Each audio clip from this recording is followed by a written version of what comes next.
நேற்று நாம் தமிழர் கட்சியினுடைய அரக்கோணம் நாடாளுமன்ற தொகுதியினுடைய வேட்பாளர் அறிமுக கூட்டம். அக்கா அஃப்சியா நர்சின் தான் அந்த பகுதியுடைய வேட்பாளர் இருக்கிறாங்க நாம் தமிழ் கட்சி சார்பாக. அப்போ அவங்களுடைய அறிமுக கூட்டம் வந்து ராணிப்பேட்டை சட்டமன்ற தொகுதிக்கு உட்பட்ட கல்மேல் குப்பம்ங்கிற ஒரு பகுதியில் நடக்குதுங்க. அந்த கூட்டத்தில் நீங்கள் இந்த விஷயத்தை கேள்விப்பட்டிருப்பீங்க. அந்த கூட்டம் நடந்துட்டு இருக்கும்போது அக்கா அவர்கள் மீது வந்து கல்லை கொண்டு எழுதியிருக்கிறார்கள் சில நபர்கள். அந்த சில நபர்கள் யார், நேற்று அந்த கூட்டத்தில் என்னென்ன நடந்துச்சு, இதற்கு பின்னாடி யாரெல்லாம் இருக்காங்க, இது எதன் அடிப்படையில் இந்த மாதிரியான சில செயல்களெல்லாம் சிலர் ஈடுபடுறாங்க, இப்போ நாம் தமிழர் கட்சிக்கு அச்சுறுத்தல் வருகிறதா இல்லை வந்து வேறு மாதிரி ஒரு போக்கில் போகுதா அப்படிங்கிறத நீங்கள் நம்ம தெளிவாக பார்க்கலாம். அதற்காக தான் இந்த பதிவு. பார்த்துலாமா? பார்க்கறதுக்கு முன்னாடி விஷயத்தை பற்றி தெரிஞ்சுக்கிறதுக்கு முன்னாடி தென்னகத்தை சப்ஸ்கிரைப் பண்ண யாராச்சும் உடனே சப்ஸ்கிரைப் பண்ணி இணைஞ்சிருங்க. உலக தமிழர்கள் அனைவருக்கும் வணக்கம். இது உங்கள் தென்னகம். நான் உங்கள் விஷ்ணு. எவன்டா மூர்க்கமா சண்டை போடுவான்னு பார்க்குறான். இங்கே வர்றான், தென்னகத்துக்கு வரும்போதும் திணறான். நேற்று தாங்க ஒரு பதிவு போட்டேன், ஒரு காணொலி பதிவு செஞ்சுருந்தேன். பெண்கள் வந்து பொது வாழ்க்கைக்கு வருவதே கடினம், இந்த மாதிரி வரக்கூடிய பெண்களை வந்து இவங்க அப்புறப்படுத்தக்கூடிய வேலைகளை வந்து பல நபர்கள் முக்கியமாக திராவிட ஹைனாக்கள் செய்கிறாங்க அப்படின்னு ஒரு காணொலி நேற்று பதிவு பண்ணி போட்டிருந்தேன். இன்றைக்கும் தென்னகத்தில் இருக்கும், நீங்கள் வேணால் போய் பாருங்கள். அந்த காணொலி போட்டுட்டு நான் ஒரு நிகழ்ச்சிக்கு போயிட்டேன் மக்களே. எங்கள் ஊரில் வந்து ஒரு சின்ன திருவிழா, அந்த நிகழ்ச்சிக்கு போயிட்டேன். கடைசியில் பார்த்தோம்னா ஒரு விறுவிறுப்பான ஒரு செய்தி வந்து ரொம்ப பரவிட்டு இருக்கு சமூக வலைதளம் முழுவதும். என்னன்னா, ராணிப்பேட்டை சட்டமன்ற தொகுதிக்கு உட்பட்ட ஒரு பகுதி கல்மேல் குப்பங்கிற ஒரு பகுதியில் நாம் தமிழ் கட்சிக்காரங்க ஒரு கூட்டம் போட்டிருக்காங்க. வேட்பாளர் அறிமுக கூட்டம், அரக்கோண நாடாளுமன்ற தொகுதியுடைய வேட்பாளர் அறிமுக கூட்டம் போட்டிருக்காங்க. அந்த வேட்பாளர் அறிமுக கூட்டத்தில் சிலர் வந்து கல்லை கொண்டு எரிஞ்சிட்டாங்க அப்படின்னு செய்தி வருது. அப்போ நம்ம நேற்றே இதை பேச வேண்டியது, அதை பேசக்கூடிய சூழ்நிலை நம்ம இல்லை. அதுக்கப்புறம் வீட்டுக்கு வரதுக்கு ரொம்ப நேரமாகிடுச்சு. இப்போ நேற்று தான் நம்ம பதிவு போட்டுட்டு போகிறோம். இரவு பார்த்தோம்னா அந்த மாதிரி சம்பவம். இப்போ என்னென்னா, அப்போ வந்து நாம் தமிழர் கட்சி கூட்டம் போட்டாலே இந்த மாதிரி கல்லை கொண்டு எறிவோம், நாம் தமிழர் கட்சி கூட்டம் போட்டாலே இந்த மாதிரி வந்து சலமல் பண்ணி அந்த கூட்டத்தை தடுத்து நிறுத்துவோம் அப்படின்னு தீவிரமான வேலையில் யார் இறங்கியிருக்கா அப்படின்னா திமுகவினர் இறங்கியிருக்காங்க. அப்படிங்கிறத பற்றி நம்ம தெளிவாக பார்க்க முடியுது. என்ன மாதிரி சம்பவங்கள் நடந்திருக்குன்னா, நாம் தமிழர் கட்சியினுடைய மாநில இளைஞர் பாசறை ஒருங்கிணைப்பாளர் அண்ணன் சல்மான் அவர்கள் வந்து வேட்பாளர் அறிமுகப்படுத்தி பேசிகிட்டு இருந்திருக்காங்க. அது மட்டும் இல்லாமல் திமுகவுடைய தண்டுவடத்தையும் மக்கள்கிட்ட முறிச்சு காட்டிட்டு இருந்திருக்காங்க. இப்படிலாம் திமுக செஞ்சுட்டு இருக்கு, திமுக ஆட்சிக்கு வந்ததுலேருந்து இந்த மாதிரிலாம் அநீதிக்கு நடக்குது, இஸ்லாமியர்களுக்கு திமுக செஞ்ச அநீதிகள் எவ்வளவு அப்படிங்கிறதெல்லாம் அனைத்தையும் உடச்சி அண்ணன் சல்மான் அவர்கள் பேசிட்டு இருந்திருக்காங்க. ஒரு 4 நபர்கள் வந்து எங்கள் பைக்கில் இருசக்கர வாகனத்தில் வந்து இந்த மாதிரி இருங்கப்பா, என்னப்பா இப்படி பேசிட்டு இருக்கீங்க, திமுக விமர்சிக்காதீங்கப்பா, என்னப்பா நீங்கள் அமைச்சர் காந்தியை விமர்சிக்கிறீங்க, என்னப்பா நீங்கள் ஜெகத் ரக்ஷனை விமர்சிக்கிறீங்க, எங்கள் திமுக காரங்களை பற்றி பேசாதீங்கப்பா அப்படின்னு அண்ணன் சல்மானை பார்த்து சொல்ல. சல்மானை பற்றி தெரியாமல் பேசிட்டு இருக்கான்னு நினைக்கிறேன். அதோட அவர் அப்படிங்களா, நான் பேசலை, நான் பேசுறதுக்கு மாற்று கருத்து உங்களுக்கு இருந்துச்சுன்னா தாராளமாக மேடையில் ஏறி இதே மேடையில் நீங்கள் பதிவு பண்ணுங்க எல்லாரும் முடியும் அப்படின்னு சல்மான் சொல்லியிருக்காரு. யார்? நாம் தமிழர் கட்சியுடைய மாநில இளைஞர் பாசறை ஒருங்கிணைப்பாளர் அண்ணன் சல்மான் சொல்லியிருக்காப்புல. உடனே என்னடா நம்மளை பேச கூப்பிட்டான், நம்ம பேசினோம்னா வந்து மக்கள் மத்தியில் நம்ம திமுகவுடைய உண்மையான முகத்தை அமல்படுத்தி விட்டுருவாங்களே, திமுகவை அசிங்கப்படுத்திடுவாங்களே, திமுகவை கேவலப்படுத்திடுவாங்களே, திமுகவை நாரடிச்சிடுவாங்களே அப்படிங்கிறத மனசில் வைத்து கொண்டு அந்த இருசக்கர வாகனத்தில் வந்த அந்த 4 பேர் பண்ணியிருக்காங்க. என்னையே மேடேறி பேசுறியா, இந்த வரம்பரு ஏரியா காடாங்கிற மாதிரி வேகமாக கிளம்பி போய் தூரத்தில் நின்றுக்கிட்டு நாய் குறைக்கும் பார்த்தீங்களா ஓவனு அது மாதிரி தூரத்தில் நின்றுக்கிட்டு கல்லை கொண்டு எரிஞ்சிருக்காங்க அவ்வளோ தூரத்துக்கு. அப்போ இந்த மாதிரி ஒரு சல்லித்தனமான வேலைகளை யார் செய்கிறான்னு பாருங்க. அந்த அக்கா வேட்பாளர் யார்? ஒரு இஸ்லாமிய பெண்மணி முதல்ல அவங்க இஸ்லாமிய பெண்மணி. உங்களுக்கு தெரியும், தமிழ்நாட்டை பொறுத்த வரைக்குமே பொதுவாகவே இஸ்லாமியர்கள் வந்து இஸ்லாமிய பெண்மணிகளை வந்து பொது வாழ்க்கைக்கெலாம் விடுறது அரிதிலும் அரிது. நம்ம அனீஸ் ஃபாத்திமா அக்கா ஃபாத்திமா ஃபர்கான் அவர்கள்லாம் வந்து நிற்கிறதுலாம் சொற்பத்திலும் சொற்பம். அது நாம் தமிழர் கட்சிங்கிறதுனால தான் சொல்லப்போனால் சாத்தியமே. பொது இடத்துல வந்து அவங்க நின்று பேசுகிறாங்க அப்படின்னா, ஏன்னா அந்தளவுக்கு பாதுகாப்பு நாம் தமிழர் கட்சியில் இருக்குங்கிறதுனால.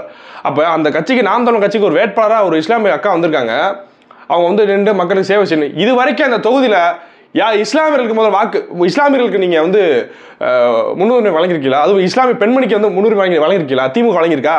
அதிமுக வழங்கியிருக்கா? இஸ்லாமிய பெண்மணிகளை யாராவது வேட்பாளர் நிறுத்திருக்கீங்களா? முதல்ல நாம் தமிழர் கட்சி நிறுத்துது அப்படின்னா அதை வரவேற்கணும். உங்களுக்கு மாற்று கருத்து இருந்துச்சுன்னா நீங்கள் தாராளமாக நீங்கள் அதே அடுத்த நாளே நீங்கள் வந்து மேடை போட்டு நாம் தமிழர் கட்சிக்காரங்க பேசலாம் தவறுங்க, அதை எப்படி நீங்கள் ஏற்றுக்க முடியும் அப்படின்னு நீங்கள் தாராளமாக பேசலாம். இது கருத்து சுதந்திரம் இருக்குது. நீங்கள் உங்களை விமர்சிப்பதற்கு நீங்கள் வந்து விளக்கம் கொடுக்கலாம். நாங்கள் இத்தனை ஆட்சிக்கு வந்ததுலேருந்து இவ்வளோ பண்ணியிருக்கோங்க அப்படின்னு சொல்லலாம்ல. அது சொல்ல முடியாமல் கல்லை கொண்டு எறிவது எப்படிப்பட்ட ஒரு இழிவான ஒரு செயல். பாருங்க, இஸ்லாமிய பெண்மணி மேடையில் உட்காந்துருக்கும் கல்லை கொண்டு எறிதான் திமுக காரன் அப்படின்னா ஒரு எச்சத்தனமான ஒரு நபர்களாக எப்படி இருப்பாங்க பாருங்க. எல்லாம் கஞ்சா போதை, குடி போதையிலே தெரியுதுங்க. இந்த நாட்டை குட்டிச்சவராக்கிறதுக்கு முழு காரணமே இந்த திமுக அரசு தான் அப்படின்னு பல மக்கள் இன்றைக்கு குற்றச்சாட்டு வைக்கிறாங்க. என்ன காரணம்? ஜாஃபர் சாதிக் போன்ற திமுகவில் இருக்கக்கூடியவர்கள் தான் காரணம். திமுக அப்படிப்பட்ட ஆளுங்க இருக்காங்க கேட்டீங்கன்னா, ஆமா அப்படிப்பட்ட ஆள் தானே இருக்காங்க. ஜாஃபர் சாதிக் யாருன்னே தெரியாமலே வருஷம் நீங்க பொறுப்பு வச்சிருந்தீங்களா? உண்மையான ரோலெக்ஸா வந்தான். இவரை பார்த்து ஜாஃபர் சாதிக்கை பார்த்து இன்ஸ்பயர் ஆகி தான் லோகேஷ் கனகராஜ் ரோலெக்ஸ் கேரக்டர் வச்சிருப்பாரு நினைக்கிறேன். ஜாஃபர் சாதிக் என்னும் மிகப்பெரிய ஒரு போதை கடத்தலுடைய தலைவனை இத்தனை வருஷமா கட்சியில் வச்சுட்டு இருந்துட்டு நீங்க எல்லாம் பேசுறதுக்கு தகுதி இருக்கா? முதல்ல பெண்கள் குறித்து நீங்க பெண்களுக்கு சமூக நீதி வழங்குறோம், பெண்களுக்கு சம ஒதுக்கீடு வழங்குறோம், பெண்களுக்கு முக்கியத்துவம் நாங்கள் கொடுக்குறோம், கிளிக்கிறோன்னு பேசுறீங்களே. மேடையில் ஒரு வேட்பாளர் உட்காந்துருக்காங்க, பெண்மணி உட்காந்துருக்காங்க, கள்ள கொண்டு எறியது நாகரிகமாடா? என்னடா கிழிச்சிக்க நீங்க? எங்களுக்கு பெரியா சொல்லி கொடுத்துருக்காங்க, எங்க அண்ணா சொல்லி கொடுத்துருக்காங்க. என்னொன்னா என்ன சொல்லி கொடுத்தாரு மக்கள் கேட்பாங்க மாட்டாங்களா? என்னடா படிச்சுங்க கேட்பாங்க மாட்டாங்களா? கேட்பாங்க மாட்டாங்களா? திமுக பத்தி பேசாதீங்கன்னு சொல்லியிருக்கானுங்க. சல்மானே நாங்க பேசுறாங்க, இந்த வாங்க நாங்க கேட்ட கேள்விக்கு மட்டும் பதில் சொல்லுங்க அப்படின்னு மேடையில் ஏறி வந்து பேச சொல்லி இருந்திருக்காரு. ஐயோ மேடையில் அசிங்கப்படுத்துவேன்னு சொல்லி அப்படியே நம்ம கலாச்சிட்டாரே அப்படின்னு தாங்க முடியாம விறுவிறுன்னு தூரத்தில் போய் நின்றுக்கிட்டு கல்ல கொண்டு வச்சிருக்கான். தைரியமான ஆள் தான்டா. விறுவிறு மேடையில் ஏறி அந்த அக்கா மேலே கை வச்சிருந்தேன் பார்ப்போம். அது நாம் தமிழ் கட்சிக்காரங்க நிற்கிறாங்க, அவங்க கை வச்சிருந்தேன் பார்ப்போம். ஏன் சல்மான் பேசிட்டு இருக்காரு, அவரை கை வச்சுட்டு போயிட பார்ப்போம். ஏன் தூரத்தில் இருந்து கல்ல தெரியுற? ஏற்கனவே ஒரு தடவை மாண்பின் அடிப்படையில் ஆனால் ஹிம்லரனே விட்டாப்புல. அவர் ஜிம்பாடிங்கிறது உங்களுக்கு தெரியாது. அது வந்து நம்ம ஜிம்பாடியாக இருக்கோம், இந்த பெருசு வருது அடிச்சா டெட் பாடி ஆயிருன்ற கணக்கில் தான் ஹிம்லரனே விட்டுருக்காரு. உங்களுக்கு தெரியல. ஆனால் எங்கள் கட்சியில் சொல்லிட்டாங்க, உங்களோட அடிக்க வேணாம் அப்படின்னா நீ பார்த்துட்டு இருக்காங்களா, ஓங்கி வச்சிருக்கடான்னு சொல்லிட்டாங்க. இப்போ எங்கள் தலைமையிலேருந்து சொல்லிட்டாங்க, மேடையில் ஏறி சலம்பல் பண்ண இவன் வந்தாலும் சரி, அவன் வந்து எப்படி முழுசாக வந்தானோ அதே போல் முழுசாக இறங்கக்கூடாதுன்னு எங்கள் தலைமையிலேருந்து அறிவுறுத்திட்டாங்க. அதனால் மேடையில் எவனுக்கு கிட்டக்க வந்துட முடியாது, ஏறிட முடியாது. ஏன் பேசுகிற ஏற வேண்டியதானே மேடையில்? தைரியமான ஆள். திமுக பத்தி குடும்பத்தை பத்தி திட்டிட்டு இருக்கமா? அவங்க அம்மா இப்படி போகுது, இவங்க அம்மா உங்க அப்பா இப்படி போறாரு அப்படின்னு சிவாஜி கிருஷ்ணமூர்த்தி மாதிரி பேசிட்டு இருக்கமா? திமுக சேர்ந்த சிவாஜி கிருஷ்ணமூர்த்தி மாதிரி கோத்தாங்க அம்மா நான் பேசிட்டு இருக்கேன். நாங்க கருத்திலே பேசுகிறோம், கொள்கையை பேசுகிறோம், நாங்க ஆட்சிக்கு வந்தா என்னெல்லாம் செய்வோங்கிற பேசுறோம். நாங்க அதிகார கட்டில் ஏறினா நாங்கள் மக்களுக்கு என்னெல்லாம் பண்ணுவோங்க இருக்கிறோம். திமுக செய்த தவறுகளை சுட்டி காட்டுறோம். இந்த மாதிரிலாம் பண்ணியிருக்காங்க, இந்த மாதிரி துரோகங்களை பண்ணியிருக்காங்க. இஸ்லாமியர்களுக்கு நாங்கள் வந்து முக்கியத்துவம் கொடுக்குறோம், இஸ்லாமியர்கள் பாதுகாப்பு நாங்கள் தான் சொல்லிட்டு முழுக்க இஸ்லாமியர்களுக்கு விரோதமாக செயல்பட்டது இந்த திமுக அப்படிங்கிறத நாங்கள் எடுத்து அமல்படுத்துகிறோம். இதில் வலிக்குது. எப்போ எதுக்கு அவனுக்கு வலிக்குது? மானகட்ட வேலை. தைரியமாக நின்று பேச துணிவு இல்லை, கல்ல கொண்டறிகிற எங்கே இருந்துக்கிட்டு. உறவுகளை, இந்த வரக்கூடிய இந்த நாடாளுமன்ற தேர்தலுக்கு இது மாதிரி தான் களங்கள் இருக்கும். களம்ங்கிறது இப்படி தான் இருக்கும். இது இன்னைக்கு இது புதுசாக நீங்கள் நடக்கக்கூடிய விஷயம் கிடையாது. கோடாலி விஜய்ங்கிற ஒரு தடிமாட்டு பையன் பரப்புரைக்கு போகும்போது கோட்டால் எடுத்துக்கிட்டு வந்தால் தெரியுமா உங்களுக்கு? விஜய்ங்கிற ஒரு தடிமாடு. நம்மளுடைய உறவுகள் கவுன்சிலர் எலெக்ஷன் அப்போ உள்ளாட்சி தேர்தல் அப்போ இந்த மாதிரி ஒரு சம்பவம் நடந்துச்சு. அதை தொடர்ந்து அந்த ஹிம்லரனை தருமபுரியில் பேசிட்டு இருக்கப்போ அங்கே ஒரு சம்பவம். அடுத்து அருண் ஜெய்சிலான பேசிட்டு இருக்கப்போ அங்கே ஒரு சலம்பல். அதே போல் அடுத்து இவர் இசை மதிவனான பேசிட்டு இருக்கப்போ ஒரு சம்பவம். இது மாதிரி தொட்டு அடுத்து காளியம்மக்கா பேசிட்டு இருக்கப்போ சாராய பாட்டில் விட்டுருக்காங்க. அதுக்கப்புறம் இடுமான காத்தியான கிளீன் கிளிச்சாரு, ஒரு ரூபாய் கிட்ட வரல வந்திருந்தாலும் தூக்கி போட்டு சங்கிலேறி மிச்சிருப்பாரு. அது வேற கதை. அதாவது என்னன்னா அச்சுறுத்துவாங்க. ஏய் ஓ இங்கே வாப்பா, நீ இங்கே வந்து பேச, என்கிட்ட கிட்ட வந்து பேசுப்பா, தைரியமான ஆள் நீ. ஏன் அங்கே வந்து கல்லை கொண்டு எறிகிற, பாட்டில் கொண்டு எறிகிற? நான் கேட்குறேன், தைரியமான நபர்கள், வீரமான ஆட்கள் என்ன செய்றீங்க? ஒத்த மேடையில் ஒருத்தர் பேசிட்டு இருப்பான்.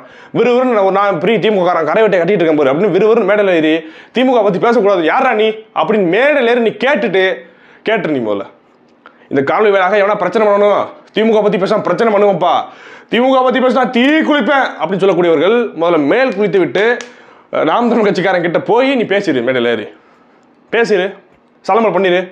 ஹிம்லரன் சொல்கிறல, ஹிம்லரன் ஜிம்பாடி அந்த பெருசு அடிச்சா டெட் பாடி ஆயிடுவான்றதுனால தான் விட்டு வச்சிருக்காரு. இனி எங்கள் தலைமையிலேருந்து அறிவுறுத்திட்டாங்க, இப்படி விடக்கூடாது தம்பியெல்லாம், எப்படி வராங்களோ அவனுக்கு வந்து மரியாதை செலுத்தி அனுப்பணுப்பான்னு சொல்லிட்டாங்க. நீ மரியாதை செலுத்தப்படும் நினச்சிட்டு இருக்கீங்களா நீங்கள்? வாங்கிட்டு போயிடுவான், என்னென்ன செஞ்சுட்டு போயிடுவானே. அதான் இதான் வார்த்தை விட்டு நான் இதாக இருக்குது யோசிச்சுட்டு இருக்கேன். எவ்வளோ சேட்டை பாருங்களேன். அதுக்கப்புறம் அங்கே இருக்கக்கூடிய மக்களை அந்த நபர்களை வந்து திட்டி அனுப்பிச்சிருக்காங்க.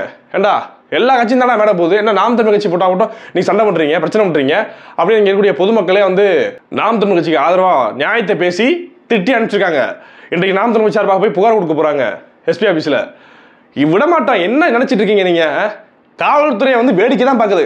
அவன் கல்லை கொண்டுறீங்க, அவங்களுக்கு பாதுகாப்பு அவங்களை கூட்டு போய் நிற்க வச்சிருக்காங்க. பிடிச்சி செகலில் வைக்க வேணாம், என்னடா கல்லை கொண்டுறீங்க அப்படின்னு. முதல்ல மேடையில் பேசிட்டு இருக்கப்ப மறிச்ச பேசுறேன். அவன் யாரு? உங்கள் காவல்துறைக்கு எதுக்கு அனுமதி கேட்டிருக்காங்க? அனுமதி வாங்கி தானே கூட நடக்குது. மேடையில் பேசிட்டு இருந்தால் எவனா வந்து சலம்பல் பண்ணால் பிடிச்சி காசு வாங்கிப்பா. எவனா ஒருத்தன் வந்து வந்துட்டு இருப்பான், லைசன்ஸ் இருக்கா, அதடு இதடு, ஹெல்மெட் இல்லையா, ஃபைனை போடு அப்படிங்கிறது அங்கே மட்டும் மிரட்டுறீங்கல்ல. இந்த மாதிரி பொறுக்கிகளை பொழந்துட்டுங்க. காவல்துறை வந்து உண்மையாக காவல்துறைன்னு சொல்லி கையெழுத்து கும்பிடுவாங்க மக்களை. இந்த மாதிரி பொறுக்கிகள் மேடையில் அனுமதி வாங்கி பேசிட்டு இருக்கோம். இவன் யார் உள்ளே வந்து நின்றுக்கிட்டு தடை பண்ணுறீங்க? இவன் யார் நின்று என்னப்பா அப்படி கேட்டப்பே பழிச்சு போடாமலன்ட்டு என்ன பண்ணுற அப்படி சொல்லியிருந்துருக்கணும் நீங்கள் காவல்துறை. அதை செய்ய மாட்டேறதே காவல்துறை. ஆளும் அரசு இருக்க தானே வந்து அடிபணிச்சு போகுது. ஒரு குற்றச்சாட்டு வருதா வரலையா? இப்போ எங்களை போன்ற எளிய பிள்ளைகள் எப்படி நாங்கள் தலையெடுத்து ஆட்சி அதிகாரத்துக்கு வர்றது? எல்லா பக்கட்டும் வந்து நெருக்கடி. ஒரு பக்கத்து சின்னத்தை முடக்கிறாங்க, இன்னொரு பக்கம் எண்ணெயை ரைடை போடுறாங்க. எண்ணெயை ரைடை போட்டது நீங்கள் பாருங்கள் மக்களை, எண்ணெயை ரைடை போட்டதுக்கான காரணங்கள் வேற. அந்த காரணத்தை எவனுமே பொது வெளியில் பேச கிடையாது. திமுக இப்போ வரைக்கும் கண்டிக்க கிடையாது. கேட்டால் எண்ணெய்க்கு நாங்கள் எதிராக இருக்கோம் அப்படின்னு பேசுவாங்க. எண்ணெயை வந்து அவங்க தீர்மானம் வெற்றி அதை வந்து கொண்டு வரப்ப என்ன சொல்கிறாங்க? இது இஸ்லாமியர்களுக்கும் தமிழர்களுக்கும் எதிராக இருக்குங்கிறாங்க. அமித்ஷா சொல்கிறாரு. அப்போ இதை என்ன மாதிரி பார்க்குறீங்க? அப்புறம் திமுக எதிர்க்குது, அதை ஆதரிக்குது. அப்போ ஆதரிக்குது, எதிர்த்து ஓட்டு போடலை. தான் உண்மை. முழுக்க மக்களே பாஜகவுடைய பி டீமாக திமுக தான் செயல்படுது. அதை எடுத்து அம்பலப்படுத்தணும்னா நம்ம தூக்கிட்டு வந்துடுவாங்க. எப்படி நீ வரலான்னு விட மாட்டோம். இந்த தேர்தல் இருக்குல்ல, இன்னும் ஆரம்பிக்கவே இல்லை. என்னப்பா டீசர் கூட இன்னும் விடலாங்க. இன்னும் சின்ன வரும். சின்னதுக்கு அப்புறம் தீர்மான பரப்புரை இருக்கும். ஒவ்வொரு இடத்துல எங்களுடைய பேச்சுகள் எப்படி இருக்கும் பாருங்க. நான் அந்த கார்த்திகை எழுதுகிற புத்தகத்தை கொண்டு போயிருவேன் கையோட. எங்கே போனாலும் சரி பாஜகவுடைய பி டீம்ங்கிற புத்தகத்தில் ஆனால் கார்த்திக் அவர்கள் அமல்படுத்துறது என்னவென்றால், இத்தனை பக்கத்தில் என்ன அவர் எழுதிக்கிறார், என்ன குறிப்பிட்டிருக்காரு என்றால், இந்த மாதிரி ஒரு சம்பவம் நடந்திருக்கு, அதை குறிப்பிட்டிருக்காருன்னு சொல்லி போடுவான். எல்லாரும் வாங்குறீங்க. பாஜக யார் பாஜகவின் பி டீம்ங்கிற அந்த புத்தகத்தை வாங்குறீங்க. திமுகவுடைய போலி முகத்திலே கிழிச்சறிவோம். பாவம் மக்களை, இதான் சம்பவம். இந்த மாதிரி எச்சத்தனமான நபர்களை வந்து புறக்கணித்துட்டு என்ன செருப்பு கழட்டி நான் எப்போடா அப்படின்னு அடிச்சு விட்டுட்டு நம்ம அடுத்த கட்டத்தை நோக்கி நம்ம நகருவோம்.